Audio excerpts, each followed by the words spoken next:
Sidang paripurna DPRD Sumsel kembali digelar Rabu 17 Mei 2017 dengan dua agenda, yaitu mengenai perubahan dan penambahan program legislasi daerah atau Proglegda tahun anggaran 2017, serta rapat paripurna penyampaian penjelasan Gubernur Sumsel terhadap Raperda Provinsi Sumsel.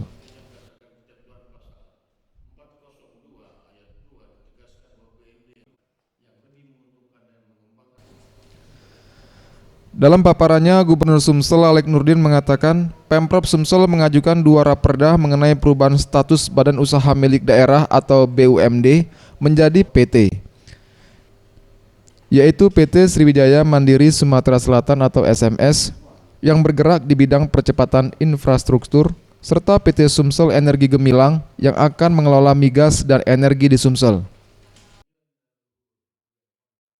Peraturan Daerah Nomor 5 Tahun 2016 tentang pembentukan Perseroan Terbatas Sriwijaya Mandiri Sumatera Selatan. Sebagaimana dimaklumi bahwa berdasarkan Peraturan Pemerintah Nomor 51 Tahun 2014 telah dibentuk kawasan ekonomi khusus Tanjung Api-Api, dan sejak dibentuknya kawasan ekonomi khusus Tanjung Api-Api tersebut, berbagai upaya telah dilakukan seperti pembangunan infrastruktur pembebasan lahan dan penetapan berbagai regulasi yang terkait dengan pembangunan kawasan ekonomi khusus tersebut.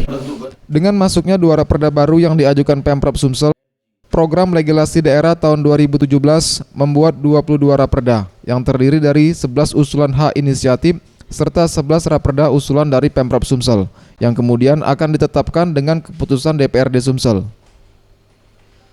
Selanjutnya, sidang paripurna kembali akan digelar pada Senin 22 Mei 2017 dengan agenda pandangan fraksi DPRD Sumsel terhadap 22 raperda yang akan ditetapkan. Faisal Ariantara, Sriwijaya TV.